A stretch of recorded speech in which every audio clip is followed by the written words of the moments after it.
والصلاة والسلام على سید الانبیاء والمرسلین وعلى آلہ واصحابہ اجمعین، اما بعد، بسم اللہ الرحمن الرحیم۔ اخرجت للناس تأمرون بالمعروف وتنہون عن المنکر، صدق اللہ مولانا العظیم۔ اللہم صلی علی سیدنا و مولانا محمد وعلی آلہ واصحابہ وبارک وسلم۔ حضرات کرام قدر، کسی بھی معاشرے کی بنیاد دو چیزوں پر کھڑی ہے۔ ایک بنیاد ہے اس کی اچھائی پر اور دوسری برائی پر۔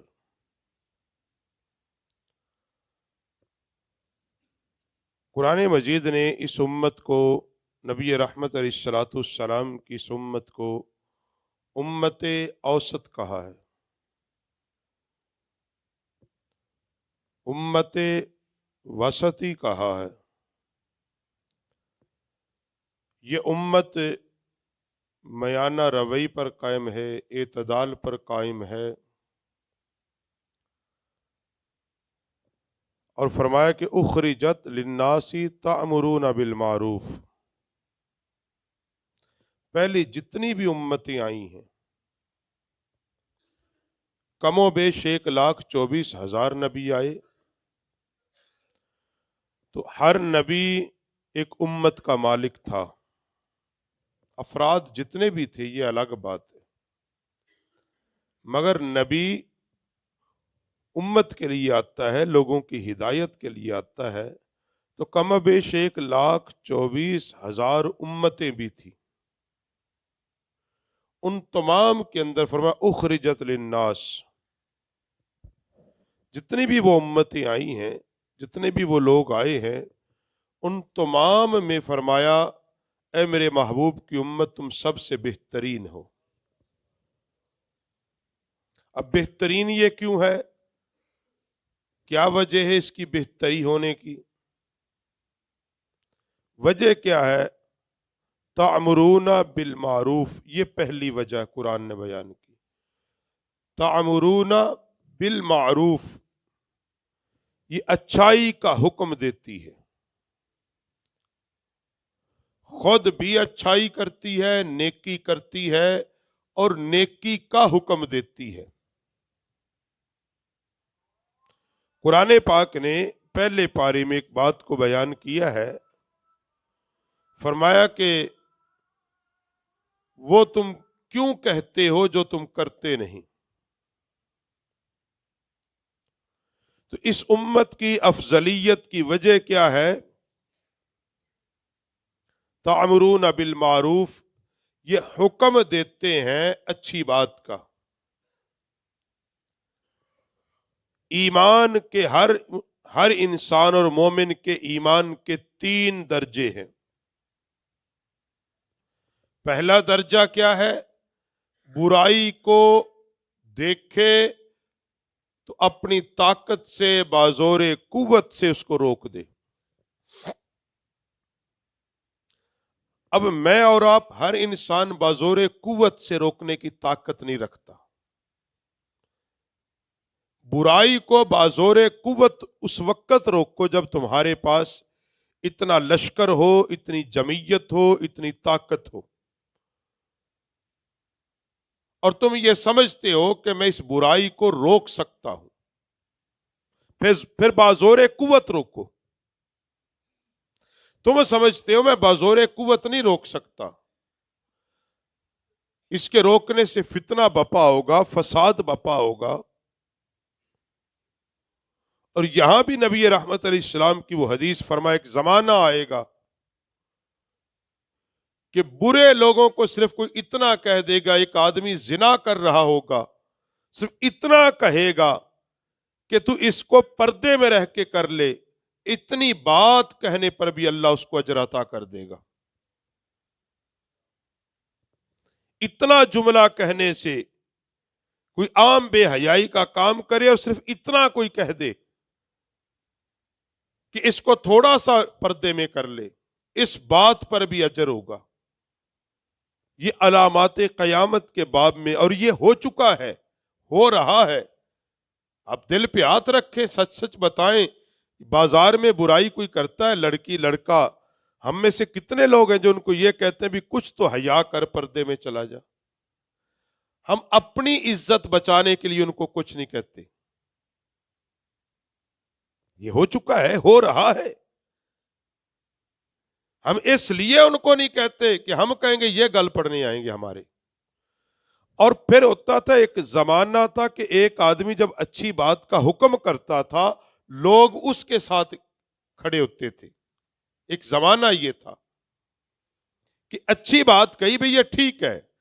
اب زمانہ پلٹا، اب جو اچھی کہتا سارے اس کے خلاف کھڑے ہوتے ہیں۔ تینوں کی کردے سن کرندے میں آ، تو کو ٹھیکیدار ہے انہاں دا؟ بھائی ٹھیکیدار تو اللہ نے ہمیں بنایا تھا، تَأْمُرُونَ بِالْمَعْرُوفِ، ہماری ڈیوٹی لگائی تھی کہ اچھی بات کا حکم کرو۔ مگر جب ہم نے اچھی بات کا حکم کرنا چھوڑ دیا، اس کا نتیجہ کیا نکلا؟ پھر اللہ نے ہمیں بے حیا حکمران دے دیے۔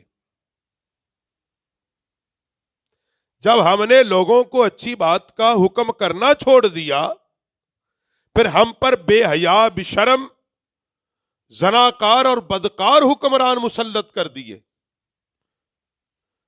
بازور قوت روکنے کا کام حکمرانوں کا تھا، جو ایمان کے 3 درجوں میں پہلا درجہ فرمایا برائی دیکھو، بازور قوت روک دو، بازور طاقت کے روک دو۔ اب ایک آدمی یہ نہیں کر سکتا، مجبور ہے، بے بس ہے، کمزور ہے۔ دوسرا درجہ فرمایا تھا اللہ کے نبی نے، فرمایا پھر زبان کے ساتھ اس کے خلاف بولو۔ یہ دوسرا درجہ تھا۔ پہلا درجہ حکمرانوں پہ لاگو تھا، لاگو ہے۔ ایک اسلامی ریاست کے حکمران کے ذمے قرآن پاک نے جو پہلی بات لگائی کہ جب اللہ تمہیں اقتدار اور حکومت دے، اللہ کی زمین کو عدل سے بھر دو، وہاں کے بسنے والوں کو نماز کا پابند کر دو۔ جو یہ کہتے دین میں جبر نہیں، بھی قرآن تو حکمران کے ذمے لگاتا ہے، حکم دیتا ہے کہ قوت کے زور سے۔ قوت کا زور کیسے ہوگا؟ زبان سے ہوگا، صاحب سے ڈنڈے سے ہوگا۔ بھائی جو نئی نیکی کرے گا پھر اس کے خلاف ریاست اپنا حکم دے گی، شرعی قانون ان پہ لاگو ہوں گے، سزا اس پہ قائم کی جائے گی۔ تو جب سزا قائم ہوگی کیا وہ نرمی سے ہوگی؟ لازمی بات ہے وہ سختی سے ہوگی۔ لازمی سی بات ہے کہ وہ اس پہ جب یہ معاملہ کرنا پڑے گا۔ دوسری بات فرمائی تھی کہ وہ اپنی زبان سے بولو اس برائی کے خلاف۔ یہ کس کا کام تھا؟ یہ سب سے پہلا کام منبر و محراب کے ورثاء کا تھا، علماء کا تھا، مبلغین کا تھا، واعظین کا تھا۔ ان کے یہ ذمہ تھی، ڈیوٹی، کہ وہ لوگوں کو آگاہ کرتے کہ یہ برائی ہے اور یہ اچھائی ہے۔ وہ لوگوں کو بلاتے کہ لوگوں اچھائی کی طرف آ جاؤ اور اس برائی سے رک جاؤ۔ لیکن بدقسمتی سے آج کے زمانے میں سب کو نہیں کہتا، بہت تھوڑا طبقہ ہے علماء کا جو اس پہ کام کرتا ہے۔ اکثریت کیا ہے؟ واعظین ہیں، مبلغین ہیں، نعت خواں ہیں، ماں سوا اپنے کاروبار کے اور کچھ نہیں ہے۔ 1 گھنٹے کی تقریر ہے، ایک بھی بات برائی کے خلاف نہیں ہے۔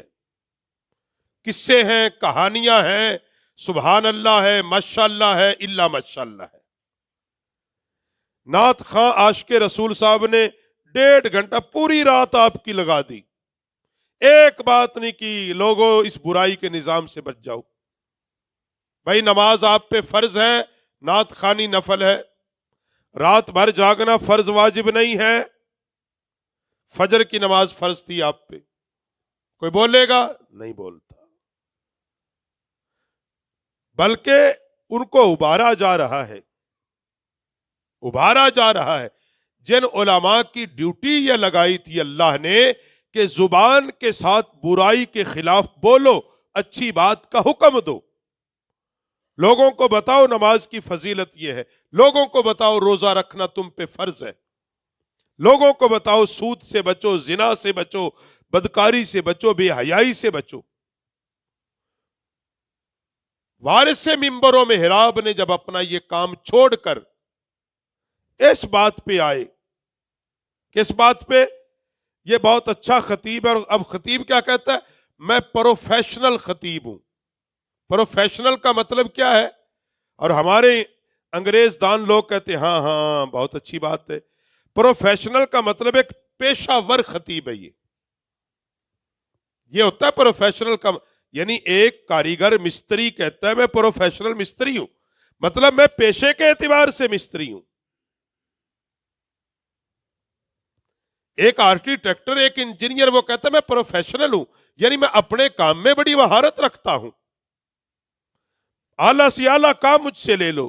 جب ایک خطیب کہتا ہے، وائز کہتا ہے میں پروفیشنل خطیب ہوں، مطلب مجھ سے تقریر جتنی مرضی اعلیٰ سن لو، مگر میں وہ کام نہیں کروں گا جو اللہ رسول نے میرے ذمہ لگایا ہے۔ وہ کام کرنا، جہاں تک میں سمجھتا ہوں لوگوں کا ایک قصور ہے، اس میں ایک قصور وارث منبر و محراب کا بھی ہے کہ انہوں نے اپنی اس ڈیوٹی کو پورا نہیں کیا جیسے کرنا چاہیے تھا۔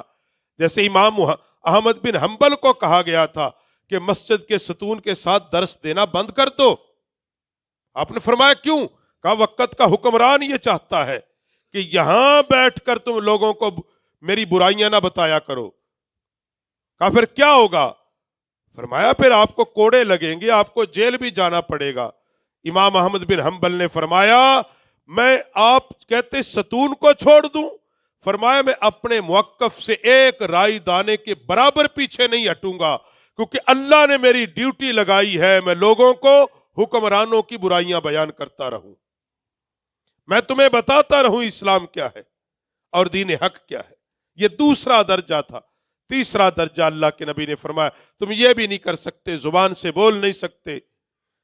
اب ظاہر ہے ہر آدمی نہیں بول سکتا، جنہوں نے بولنا تھا جب وہی نہیں بولے، دوسرا کون بولے گا؟ جس کا کام تھا لوگوں کو بتانا، جب اس نے بتانا ہی چھوڑ دیا، اس نے قرآن و سنت بیان کرنا ہی چھوڑ دیا، اس نے قوال کے عقیدہ بیان کرنا شروع کر دیا، اور اس نے اخباری تراشوں پہ تقریر کرنی شروع کر دی۔ تیسرا حضور نے فرمایا تھا پھر کم از کم برائی کو دل میں برا جانو۔